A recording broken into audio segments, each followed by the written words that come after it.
live in the studio with Manu from Irie Ites out of France. Manu, thank you very, very much for that lovely guest mix. Thanks a lot. Thanks to you too. That was so much fun, man. It was so great to hear all those new tunes, forthcoming tunes on Irie Ites. Tell me a little bit about Young Culture. Young Culture is a singer, a French singer based in Geneva, actually, and he's really talented. I love this guy because this is the kind of artist who stick to the Jamaican music and Jamaican culture, and I love to promote this kind of artists. The new generation is very important for the future, and in particular when we feel that they are full of vibration and full of Jamaican vibrations. So I want to push them to the fullest. So, new artists that are rooted in the Jamaican music tradition. Yeah, that's it. Who have a really keen sense of the heritage of music. That's it, and for me that's very important because the Jamaican music has to survive, and the roots is dying a little bit. You see, so for me it's important when we have some artists like this to push them and give them a chance. I first became aware of Irie Ites a little bit earlier in the journey of the label, and something that really stood out to me was that you guys were bringing fresh voices to classic cornerstone rhythm tracks. A lot of Studio One stuff, a lot of early Joe Gibbs kind of things, and I love that. I love that you were reframing classic sounds in a new way with new artists for a whole new audience. You've continued with that tradition over the last 10 plus years, 20 years now, and continue to reach more and more fans. What do you think is the most important thing when trying to reach new fans, younger audiences, and trying to get new people involved with reggae music? Yeah, for me, one of the most important things is to keep the essence of the Jamaican music. So when we produce, we try to keep that in mind, you see. So we try our best to follow, because we follow the Jamaican tradition and what the veteran established. So yeah, when we produce, we always have this thing in mind. For me, that's one of the most important things. What is your inspiration when you're bringing some of these artists together? You guys have a great track record of amazing combination tunes. Yeah. Right? Like U Brown and Chezidek, and U Brown and Queen Omega, and you know what I mean? Like these great combinations. What's some of the inspiration behind that when you're trying to match up artists in the studio? But because you see, it's one of the hardest things come to the studio, not one artist, but two or three. And we have the chance that some artists pass through Irie Ites studio. We live in a little village, you see, close to Le Mans City, where the car race happen every year. So we are far from Paris. I mean, 2 hours by drive, 2 hours and a half by drive, or 1 hour by train. So that means we are not in a capital. We are in a little village.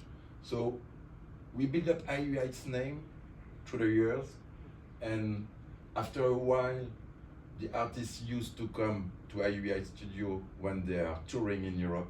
You see, it's like we are connected to the Jamaican music and to the Jamaican people. So we have the chance to have Capleton coming to the studio, or Chezidek, or Anthony B. And as we keep some tours every summer, or 2, 3, 4 times in the year with Jamaican artists, we always have 1 or 2 at the office and at the Airbnb. And sometimes we have Anthony B will give me a call. He said, yeah, I'm in Paris, so I can come to the studio. And boom, you see, we have 2 or 3 artists in the studio, and that's the right time to make some powerful combo on the plate or 445. Yeah, that's the principle, that's the thing. And yeah, it comes naturally, but it's one of the hardest things to have 2 or 3 artists in the studio, even in Jamaica. Mm-hmm. Sometimes it's not easy to make them come together, to be at the right time together. But time is the master, and after a while, you can get the chance to have them in the studio. And when you have them, you have to voice them. while you were playing, you shared some information with me very quickly, kind of between tunes, and you were talking about one of the Queen Omega tunes, and it was like a 7-minute Yeah. live session. Yeah, you see, the Jamaican music, one of the things is spontaneous. It's the right word? Yes. It's in English, spontaneous. Yes. And Spontaneous and improvisational. exact. And when we had in studio Chesedek and New Brown, Chesedek and New Brown was on tour with Irie Ites last summer, and I invited Queen Omega to come to the studio to voice some dubs. So we had in studio the 3 artists, and I had this idea, use this powerful rhythm done by Roberto Sanchez. He gave me the right to use this rhythm. It's on as like a classic, but it's not a classic from Jamaican music. He built up a classic with the talent he has, you see. So this is the base. We had the artist in studio, and I had in mind to make a ganja segment, a ganja tune from each artist on this rhythm. And I wanted they share 8 bars each, no more. 8 bars each, and then you switch. You see? It was the principle of this dub. And what I love in this dubplate, and I think that's the people felt when they watch it and listen for the first time, is it runs 7 minutes, and I only had to make 1 punch at 3 minutes 30 or 4 minutes, you see? So it's a one-shot vibe, you can say. It's a one-shot vibe. And that's the Jamaican music. That's the way the veteran artists set up the thing. And we lost now. Because when you are a producer or engineer and you are in studio, most of the artists punch every 2 bars or 3 bars or 4 bars. And back in the days, you needed an audition before you go to the studio and get the chance to record for Coxon, for Duke Reid, for Joe Gibbs, for all those pioneers of the Jamaican music. So that means the artists had to get ready when they went to the studio to record. They had to get ready and make sure they will voice a good tune that the producer will release on the market. So yeah, this is something very important. When you feel that it's a one-shot vibe, you can feel a better impact, a better thing, and a better result, I guess. Yeah. I guess. Well, the urgency is captured on tape, right? Yeah.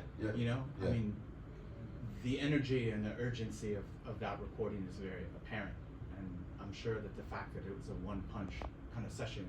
Explain to the listeners what that means. 1 punch versus like what sorry, 1 punch yeah. every 2 bars. You're like, we did 1 punch, 8 bars per vocalist, 1 punch. Yeah, but 1 punch is the artist only stopped 1 time during the 7 minutes. Yeah, you understand? Yeah. It's yeah. clear? Yeah. So that means it's really spontaneous. You see, it was a vibe, and you can feel it, and you can watch it on the video. They share a vibe, and yeah, that's why this tune is powerful, and that's why I think it got this impact on the market. Yeah. So you mentioned earlier you built that rhythm track on. You built those recordings on a rhythm track from Roberto Sanchez. Roberto Sanchez is from Lone Arc, from Santander, Spain, right? Like That's the it. northern coast of Spain. That's it. You are doing so much, Manu, to kind of connect the dots across the European reggae scene. You played some rhythm tracks in your set from Manu Digital, who's from Paris, right? Yeah. How tightly knit is that community? It seems like all of you guys are communicating a lot and collaborating with each other a lot. Yeah, you see, as producer, it's easier to get good connection compared to the soundman, because the soundman, most of them, they won't be the first. I won't be the best. I won't be the number 1. And you see, producing thing is different, and so we get connection easier. It's smoother. Everything is smoother, and I really love and rate Roberto Sanchez. This guy is full of talent. This guy mix as a singer, as a producer, as engineer, as composer. So he's a genius, you see. We have only few men like this in Europe. So I respect him a lot, and he's a man who used to mix a lot of Irie Ites rhythms. When I finish a process, yeah, because you see, sometimes you don't have the time to mix at Irie Ites studio. So sometimes I have to give the multi-tracks to Roberto, and then Roberto send me the stems, and I do the final jobs with the effects and the vibes and the mix of the vocals and things, you see? Yeah. So, but that's the way they used to work in the 70s and 80s. Of course, yeah, so, totally.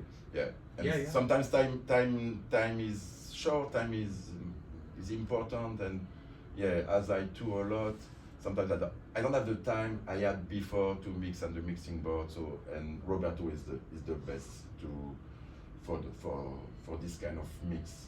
I mean, representing Irie Ites label. You see the roots thing. Yeah. That's incredible. Yeah, and Manu Digital.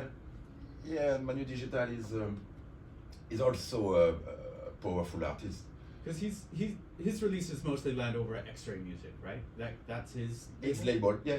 Yeah. So Manu produce, compose, and then he give the thing to X-Ray Production, who put the things on the road. I mean, put the tunes out. Okay. It's a label, you see. So right. He has a team. He has the chance. He has a team around him, a tour manager, a label. You see some people. So he's really focused on the music. Yeah. That's incredible. You are performing tonight in Seattle. Yeah. Rounding out a West Coast tour.